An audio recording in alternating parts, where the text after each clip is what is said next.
Hi అండి. ఈ పొట్లకాయని తెలిసిన వాళ్ళు ఇచ్చారు. చాలా పెద్ద పొట్లకాయ అండి. 4 ముక్కలు కట్ చేశాను. ఈరోజు మా కర్రీ పొట్లకాయ కర్రీ. అందుకని పొట్లకాయని క్లీన్ చేస్తున్నాను. ఈ వైట్ అంతా పోతుందండి మనం క్లీన్ చేసుకుంటే. ఈ ఉప్పుతో క్లీన్ చేస్తున్నాను.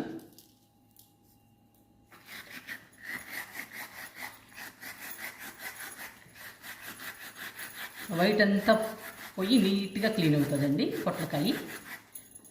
ఇప్పుడు మనం కర్రీ చేసుకోవచ్చు. చాలా బాగుంటుంది. ఇది గార్డెన్లో పండిన పొట్లకాయ అండి. కర్రీ చాలా టేస్టీగా ఉంటుంది. చాలా పెద్ద పొట్లకాయ.